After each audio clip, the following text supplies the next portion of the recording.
I know it's that time of year when you're looking for those new, easy, and inexpensive Easter ideas. Whether you're hosting or traveling to your destination, I've got you covered with some delicious dishes that only cost a few bucks. I'm starting with a few brunch ideas, but I've got side dishes, mains, and desserts all ready to wow a crowd. I wanted to get you started with some brunch ideas that are great for your buffet and travel well too. This overnight blueberry French toast casserole is always a huge hit, and I personally have not made this spring, so you'll notice the holiday theme or Christmas themed things around it. And I hope you understand that as I continue to film new content, I can't always refilm some of the delicious things that I made in the past because there just aren't enough days in the year, but it's still delicious. So you want to start with the night before. You want to grease a 9x13 pan and then crack 12 eggs into a bowl. And then to that, you want to add 2 cups of milk, a teaspoon of vanilla extract, and 1/3 cup of maple syrup. You want to give that a good stir, and then we're going to cube 12 slices of brioche bread. Day-old bread is even better, and you can actually use any type of bread that you have with this. French bread is also great, but that brioche is probably the best, but it doesn't matter. Just use what you have on hand to make it easier for yourself and save money if you need to. And then you want to place half of that bread into the bottom of a casserole dish. You're going to use a 13x9, the one that you already greased down. Then you want to cube 2 8-ounce packages of cream cheese and place those right on top of the bread. Lots of cheese in this, super delicious. And then you want to add 1 cup of blueberries, and you can kind of go crazy if you want to. You can add more if you have them. And then you're going to place the rest of the bread on top of the blueberries, and we're going to pour that egg mixture right on top of that. So there's just so many layers to this, and it's really, you can see how this is going to turn out really, really well. And then you just want to cover it, and we're going to put it in the refrigerator overnight.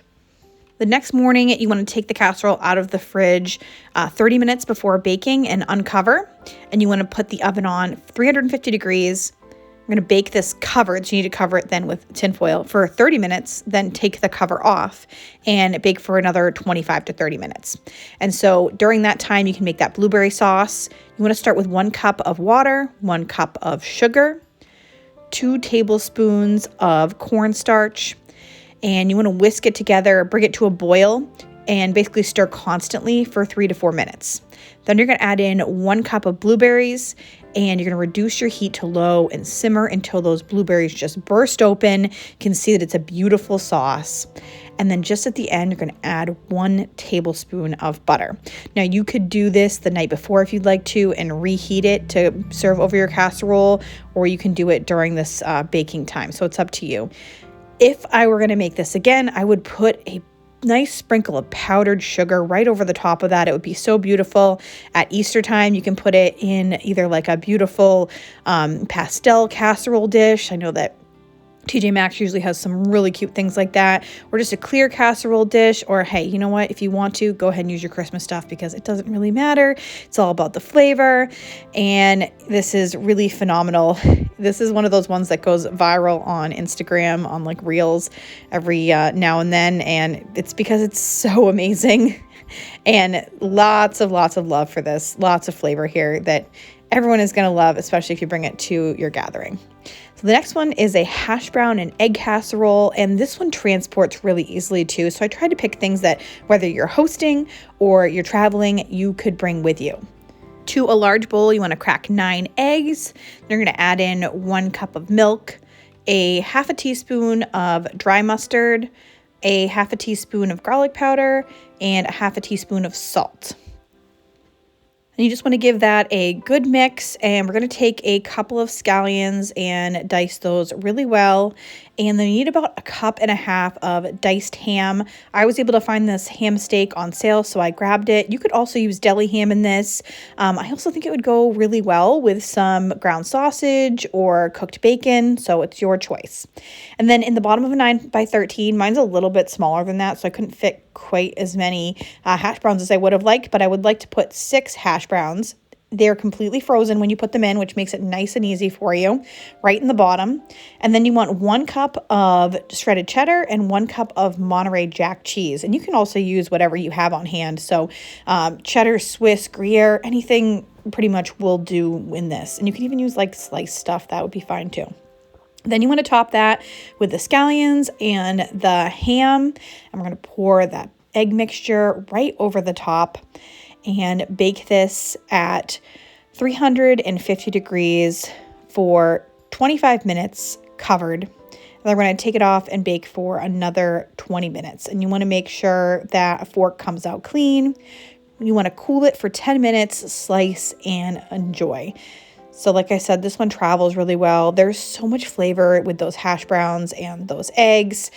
This is a favorite around our house too, to kind of like make as a meal prep because it tends to freeze really well and defrost really well. So if you have some leftovers, you could do that. So I've got one more brunch casserole idea. This is an Eggs Benedict casserole. It's really amazing and a great way to avoid trying to poach eggs individually for people. Again, you can also travel with this one, which is great. It goes really well on a buffet. You just need a 6-ounce package of Canadian bacon, and you could always use a little bit more if you can get a larger package as well. And you want to place half of that package on the bottom of a 9x13 pan. I haven't greased mine. You can definitely grease it to be sure. It kind of depends on the pan. In this case, I didn't need to. And then you want to slice 6 large croissants into cubes the size of large croutons, kind of similar to what we did with the blueberry French toast casserole. And then place them on top of that Canadian bacon right in the casserole dish. And you want to crack 10 eggs into a medium bowl with 2 cups of milk, 1 teaspoon of onion powder, 1 teaspoon of ground mustard, a half a teaspoon of white pepper, and a half a teaspoon of salt. And don't worry, all these recipes are down in the description box for you, right on my website, so you can grab them and you don't have to, take notes on every single individual little ingredient. Then you want to slice 3 scallions and place those right into the egg and milk mixture. And then you're going to place the rest of the Canadian bacon right on top of the cubed croissants in the casserole dish. And then we're going to pour the egg mixture right on top of that. Then you want to cover it up. I actually forgot to cover mine, but you should ideally cover it up and bake it at 375 degrees for 30 minutes and then uncovered for 15 to 20. You can see how mine's a little bit crispy, but it still tasted delicious. So even if you forget, it'll be okay. And then I just purchased this hollandaise sauce mix, followed the package instructions, and made that in order to serve right over my casserole. So you can make your own if you have a great recipe. You can use also this béarnaise sauce. That's a good choice. But just making this up is super easy. You could serve it in like a little crock on the side on a buffet table, maybe like a warming crock. You could serve this for each guest individually and pour the sauce over for them. But either way, it's a great way to serve something that feels so special without having to worry about cracking your eggs or your eggs going everywhere. This is all the flavor and all the goodness of the Eggs Benedict without the pain. Moving on to a little appetizer here, but also a great brunch idea. I have Oprah Winfrey's deviled eggs, and she has a special ingredient in these that really makes them shine and stand out a little different than maybe what you're used to. You want to start by hard boiling a dozen eggs. I always use a steamer for mine, so I just put them in the steamer bin and I steam them for about 14 minutes and then I ice bath them. And then you want to slice them in half and put all the yolks into a bowl. I love using my Pyrex measuring cups to do that. For some reason, it just seems like the perfect size. And then to those eggs yolks, you want to add about 3 tablespoons of mayonnaise, or you can kind of make this your own. I always like a creamier deviled egg, so I tend to add a little bit extra. You want 2 tablespoons of mustard. I'm just using yellow mustard. It's not really clear whether you want to use Dijon or not, but you could definitely try that.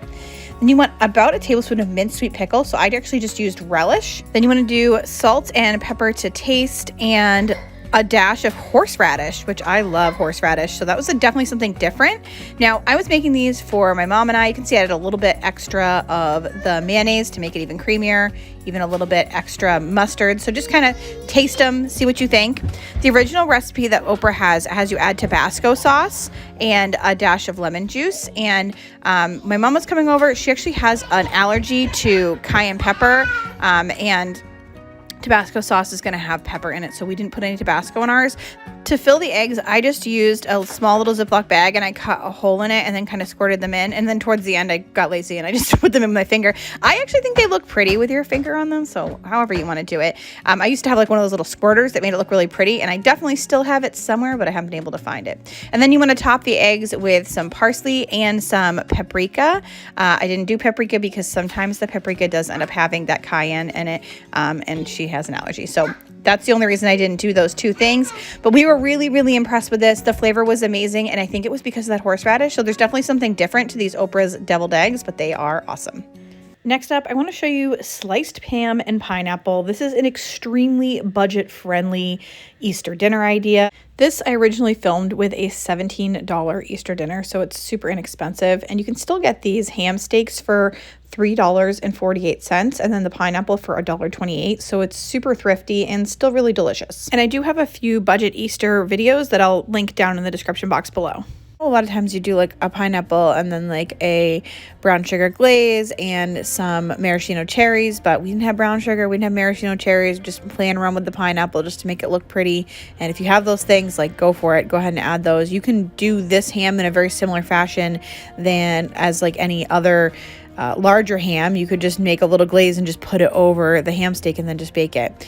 In my case, I just left it as it was and the ham spoke for itself. So you see that I'm kind of a little living on the edge here, a little dangerously cutting up my ham, but I did want to slice it into 2 slices because it was very thick and I didn't really feel the need for it to be like that. I thought, okay, we can already have our nice sliced ham and we can make it look nice for the family and make it look fancy, even though we're just taking a ham steak and a simple pineapple and baking it in the oven just to heat it up. That is all I did. I didn't add anything to this like to really doctor it.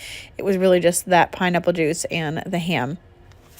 Another thing is I know you can use pineapple to make your carrot cake moister. So you could have used maybe some of that pineapple juice or maybe some of the pineapple because we don't really need all of it for the ham and put it in there. I didn't look anything up like that. If I find something online, I'll definitely post it in the description box below, like an idea of how to add pineapple to your box cake mix. It came into my mind like that's an additional thing. You don't want to waste anything, so you could always use that. You could put pineapple on top of your carrot cake or maybe even mix it in with your cream cheese frosting. Who knows? You know, try whatever you want to try. I even thought of serving the kids pineapple juice as a special drink during dinner. I didn't end up doing that, but it's an option. You can make a little cocktail out of it. So if you're trying to use every single little thing, those are some ideas on how to use your leftover pineapple. So you can see that I cut each of the half steaks up into triangles, and then I'm just laying this out in kind of like a spiral format and putting my pineapple rings in between, and we're just going to bake that at 350 degrees for about 20 minutes just to heat everything up, and that's pretty much it. But I love how it turned out. Like, I thought it was so fancy, even though it was just ham and pineapple. So next up, I have a Crockpot Honey Ham, and this is probably the best ham I have ever had or ever made, and it's absolutely delicious, really inexpensive, usually has things that you might already have on hand at home in order to make the glaze. All right, we're getting started early because this is an 8-hour crockpot meal. So I got my pajamas on. I'm gonna open up our pork butt. Okay, for this recipe, we're going to trim any excess fat on our pork butt. Then I'm going to make cuts in the ham about a 1/2 inch apart and a 1/4 inch deep in a diamond shaped pattern. And we're going to place the ham into the slow cooker. And then I'm going to make a sauce. In a bowl, I'm mixing together 3/4 of a cup light brown sugar, 3/4 a cup of honey, a 1/2 cup of Dijon mustard, and a 1/4 cup of apple juice. And with the apple juice, I actually saved this kid's apple juice because, again, I didn't want to go out and buy anything extra special or that I didn't need to. And I saw the little package of apple juice we probably got at like McDonald's.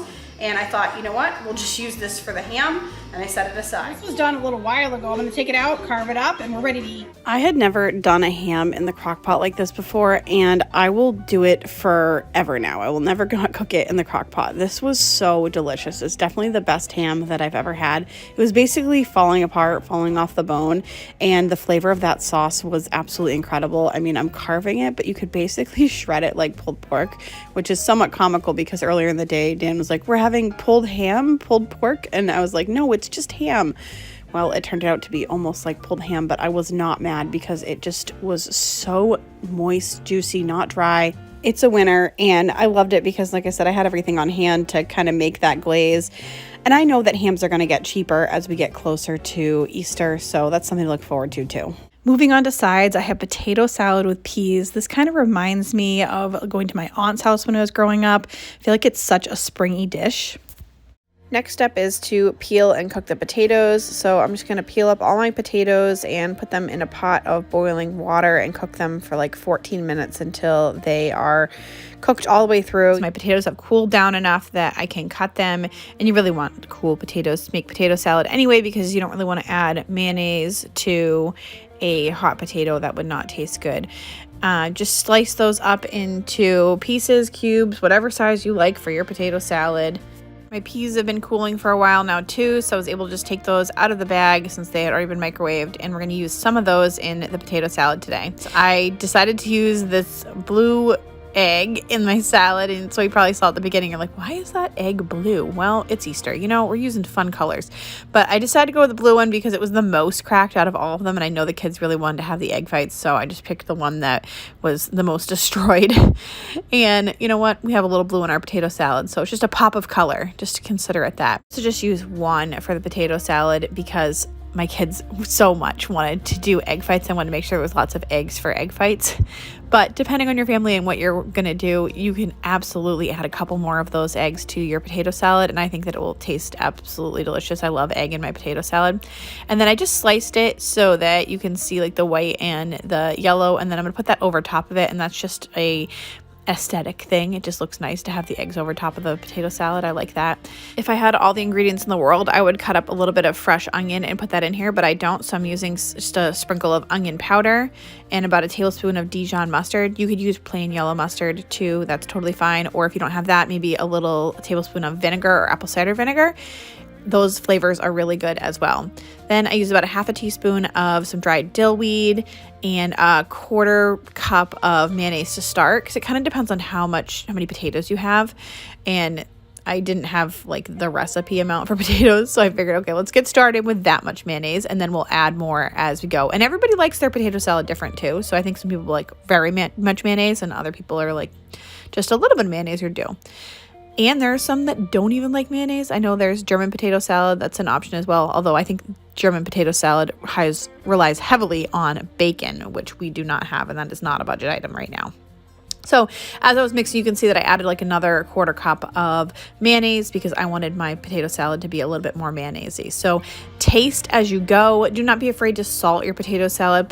Potatoes really absorb salt, so you may need to add more salt as you go on, just for flavor. But the mustard itself gives the potato salad quite a bit of flavor. And then at the last minute here, I'm adding about a third a cup of peas. Again, that's your choice how many peas you want to add to this, and mixing those. I don't want to mix them with it the whole time because that would just mash up the peas and put it all over everything. So that's kind of that last minute moment. And then you're going to place those sliced eggs right on top of the salad for the aesthetic.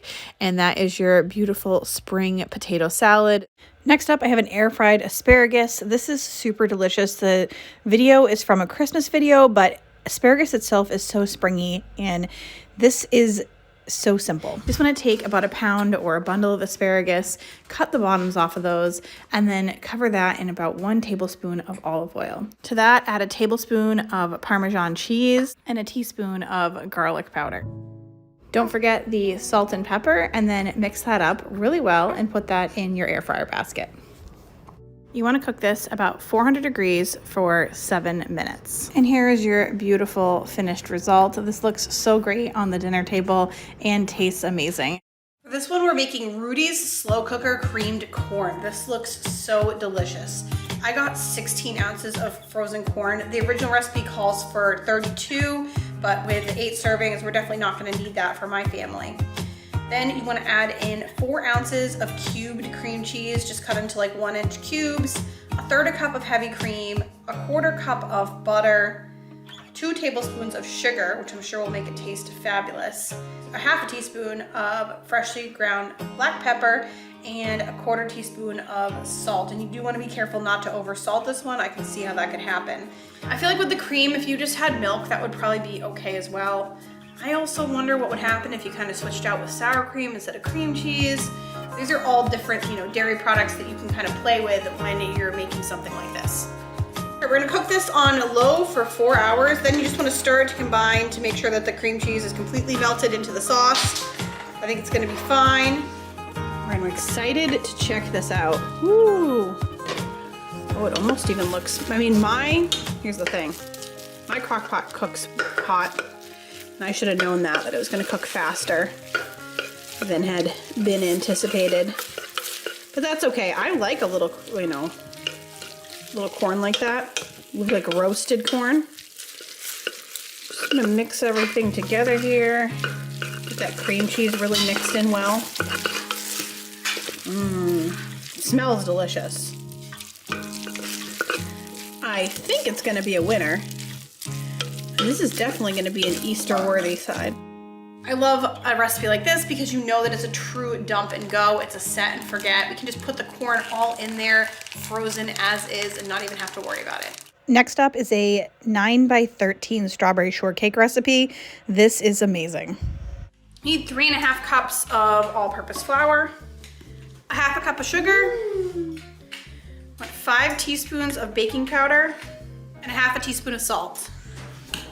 So it's at this moment that I'm proud of myself for finally having a pastry cutter. It's gonna be so helpful when I am making these. Just mixing everything around, but I might as well use the pastry cutter while I'm at it. You need a full cup of butter. So I could see how you may not have butter on hand like this, but I just happened to get some last week, so it's perfect for me to not have to go out and get any. There are a lot of other budget-friendly options, even just like regular cake mix.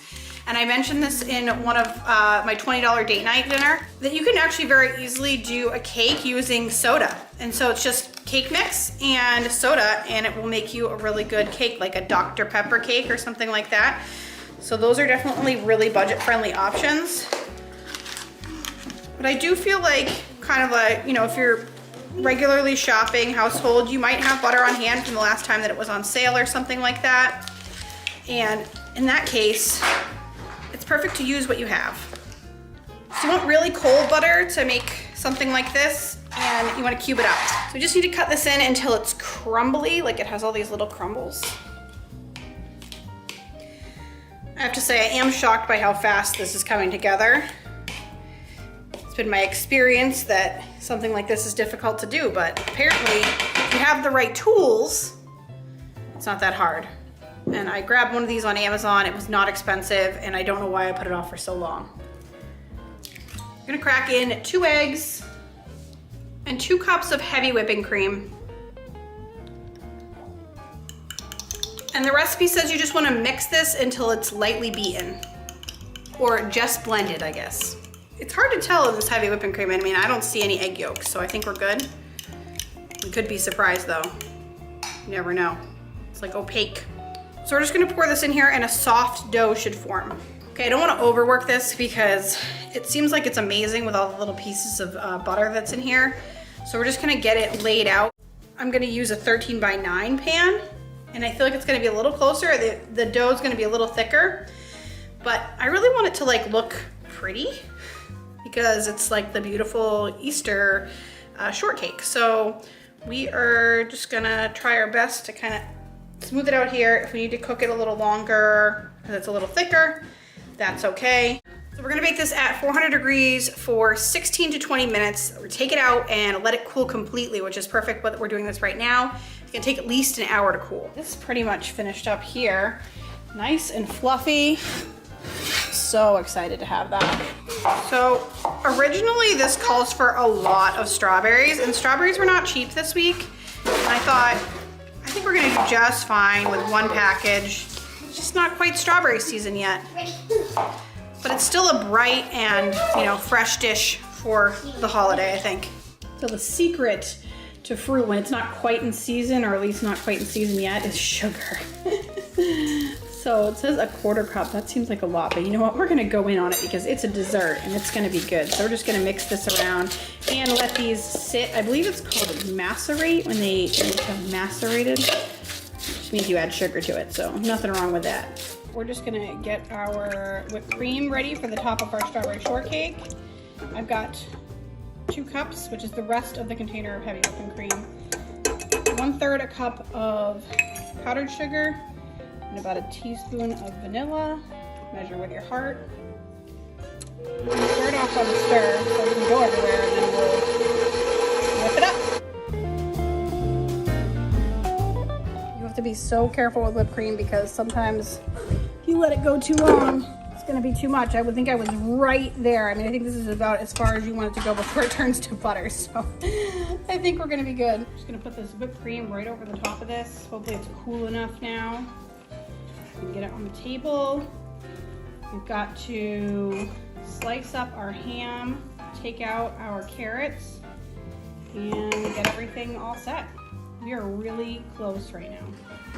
The kids got out the Easter stuff, so they're playing with a little bunny in the background here, and I'm just gonna get this covered in the strawberries.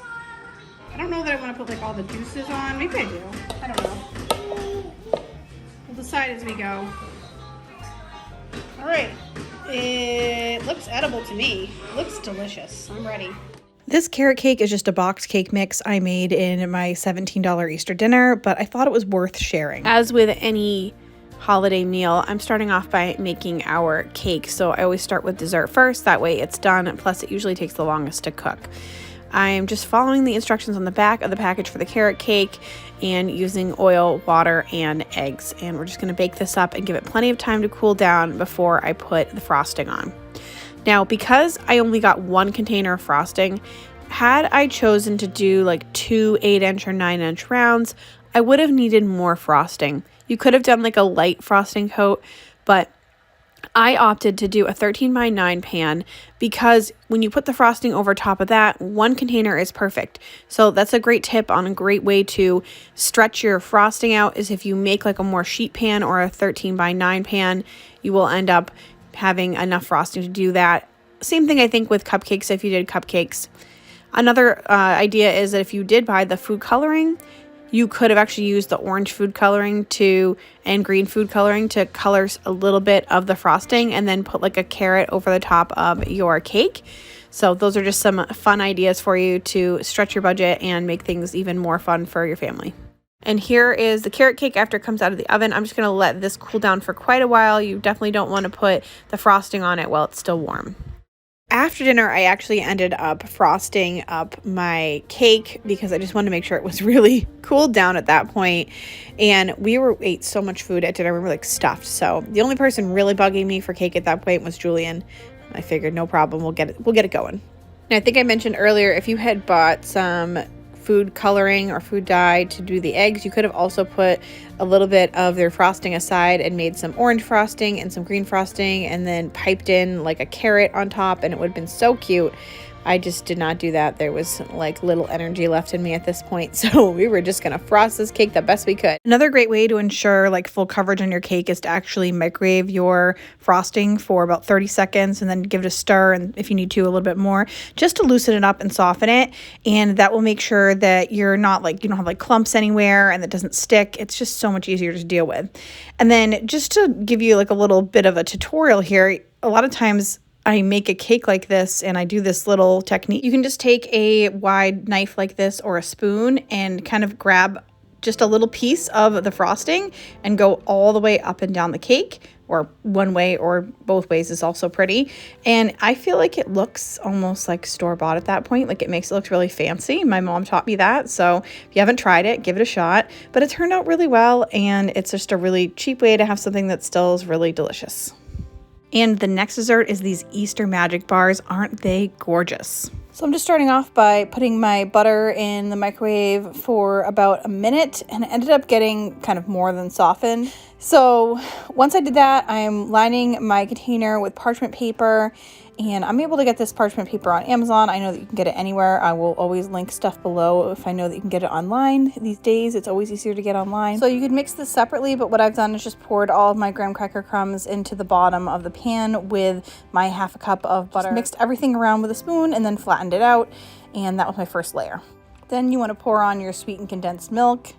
I just love sweetened condensed milk. I have like the best key lime pie recipe with sweetened condensed milk, and I'll link that below for you guys too, just because it always makes me think of it.